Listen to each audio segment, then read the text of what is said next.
जितने लोग आपके घर के गए हैं सवांग बाहर मजदूरी करने, जो बच्चे यहां पढ़ लिख कर बेरोजगार बैठे हैं, उसको सरकारी नौकरी मिले या ना मिले, लेकिन साल भर के अंदर सभी के लिए कम से कम 10 से 12 हजार रुपया के रोजी रोजगार का व्यवस्था यही बिहार में निश्चित तौर पर कर दिया जाएगा। सुना आपने?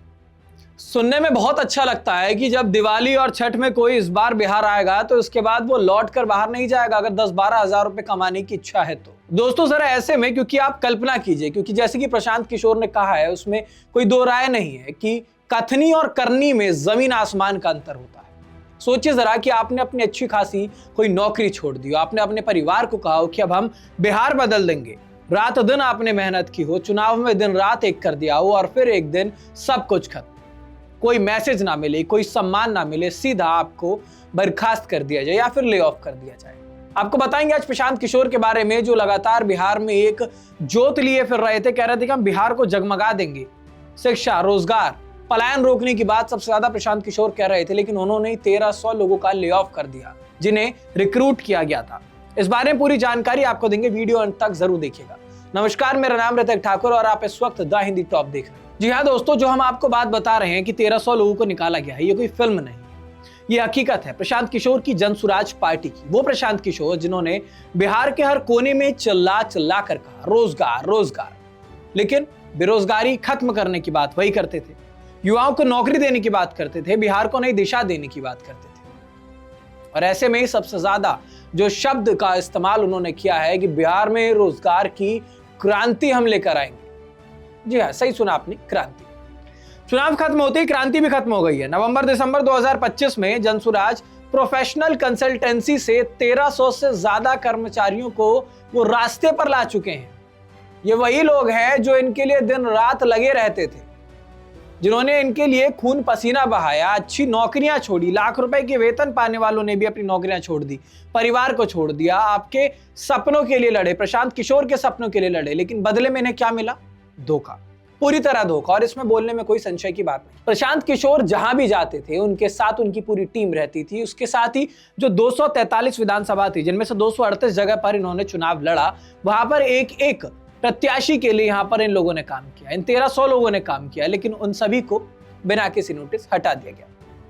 अब जरा सोचिए कि ये लोग चुनाव के 5-6 महीने पहले हायर हुए, 243 विधानसभाओं में इन्होंने काम किया, उम्मीदवारों के लिए दिन रात जुटे, वोट मांगे, पार्टी को सपोर्ट किया, और जब पार्टी बुरी तरह से हार गई या यूं कहेंगे क्लीन स्वीप हो गया, तो सिर्फ 3.4% वोट उनको मिलते हैं। तो उन महान जो रणनीतिकार हैं, जो प्रशांत किशोर हैं, जो कहते हैं कि मैं बहुत बड़ा स्ट्रेटेजिस्ट हूं, मैं कंसल्टेंसी भी चला लेता हूं, मैं लोगों को सलाह भी दिया करता हूं, उन्होंने क्या किया? 1300 लोगों को निकाला और फेंक दिया जैसे कोई कागज का टुकड़ा हो।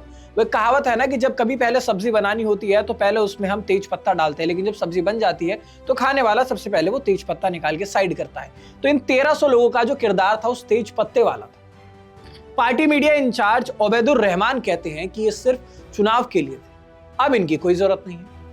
भाई अब इंसान है या मशीन है, आपको जरूरत थी तो आपने हायर किया। ये लोग अपनी अच्छी खासी नौकरियां छोड़कर आए थे, उसके बाद आपने सोचा कि अब हमारे लिए तो सीट एक भी नहीं ला पाए तो उन्हें निकाल दिया जाए।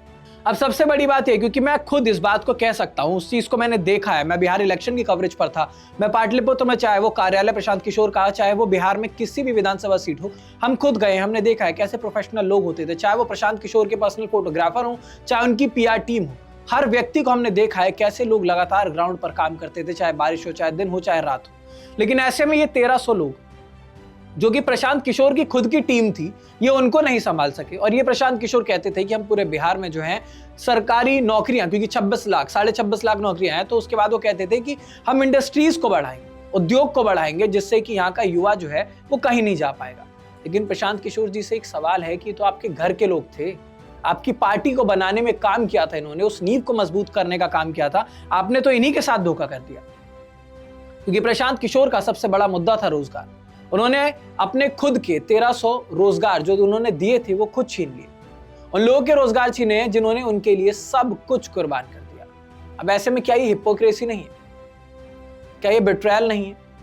क्या ये बिहार के युवाओं के साथ सबसे बड़ा मजाक नहीं है? ये प्रशांत किशोर के साथ सवाल है। कई कर्मचारियों को दिसंबर का वेतन तक नहीं मिला है, परिवार भूखा है, सपने टूट गए हैं, लेकिन प्रशांत किशोर वो अब नए रिबूट की बात कर रहे हैं, संगठन भंग कर रहे हैं, लेकिन उन 1300 परिवारों का क्या होगा? उनकी जिम्मेदारी कौन लेगा? जिनका वेतन तक नहीं दिया। भाई ये तो एक नैतिकता पर सवाल करने वाली बात हो गई है कि अगर आपके लिए कोई व्यक्ति काम कर रहा है, ये टीम आपके लिए काम कर रही थी, तो उनका वेतन तो कम से कम उनका हक है, वो तो आपको नहीं मारना चाहिए। वो लोग कोई भी हो, अब वो रोजी रोजगार के लिए इंसान पूरी मेहनत करता है, उस उम्मीदें होती है कि भाई मेरा वेतन आएगा, मैं तमाम काम करूंगा, लेकिन उसका वेतन तक नहीं दिया जा रहा। ये बहुत बड़ी हिपोक्रेसी है, या फिर यूं कहें कि ये सच में बेट्रायल है, धोखा है। और शायद ये वजह है क्योंकि एक कहावत भी कही जाती है कि नियत ही नियति तय करती है। इसी वजह से शायद अगर आप अपने लोगों के लिए नहीं हो पा रहे हैं, तो कहीं ना कहीं ये सवाल आप पे भी है कि अगर आप बिहार के हो जाते तो क्या करते आप। हमने देखा है प्रशांत किशोर की वो बात हमें याद है, जब भी प्रशांत किशोर ने कोई वादे करे हैं, उसके बाद अगर वो पूरा नहीं हुआ तो उन्होंने किस तरीके का हथकंडा अपनाया। जब वो चुनाव लड़ रहे थे तो उन्होंने साफ बोला था कि अगर मुझे 225 सीटें नहीं आई तो मैं चुनाव छोड़ दूंगा, मैं राजनीति छोड़ दूंगा। उनके साथ जब ये सवाल किया गया तो उन्होंने कहा कि भाई राजनीति क्यों छोड़ दूं, मेरे पास तो कोई पद ही नहीं है। वो बापू के आश्रम में जाते हैं, एक दिन का मौन रखते हैं और उसके बाद वो फिर वापस आ जाते हैं और कहते हैं मैं तो फिर फील्ड में निकलूंगा, मैं राजनीति नहीं छोड़ सकता, मेरे पास कोई पद नहीं है। आज वही रोजगार की बात कर रहे थे जो कि पूरे बिहार में कहे जा रहे थे कि जनसुराज आएगा। ये हर ऑटो पर, हर दीवार पर बिहार में, पटना से लेकर के नालंदा से लेकर के आप कैमूर की पहाड़ियों तक चले जाए, प्रशांत किशोर का ये पर्चा हर जगह लगा हुआ था कि जनसुराज आएगा, ये 5 काम हो जाएगा, जिसमें रोजगार सबसे ज्यादा महत्वपूर्ण था। लेकिन अब उसी प्रशांत किशोर से वहां के बिहार के जो युवा हैं ये पूछ रहे हैं, जो अपनी टीम को नहीं संभाल सका वो राज्य कैसे संभालेगा? ये सवाल है। दोस्तों ये सच है या नहीं ये आप समझ सकते हैं, ये गलत है या सही है इसका निर्णय आपको करना है, लेकिन ये हकीकत है कि जिस तरह की ये चीज हुई है, जो ये काम हुआ है, 1300 लोगों को एकाएक नौकरी से हटा देना, जिन्हें रिक्रूट किया गया था काम करने के लिए, एकाएक अगर उन्हें हटा दिया जाता है तो ये बहुत बड़ा सवाल है कि अगर आपके हाथ में अगर वो पावर होती तो क्या आप वहां पर युवाओं के लिए कुछ करते? क्योंकि जो लोग आपके लिए काम कर रहे थे, आपने उनका भी हित का नहीं सोचा, उनका वेतन तक आपने रोक लिया। इस पूरी वीडियो पर आपकी क्या राय बनती है, हम कमेंट बॉक्स में जरूर बताइएगा। साथ ही साथ द हिंदी टॉप चैनल को सब्सक्राइब कर लें।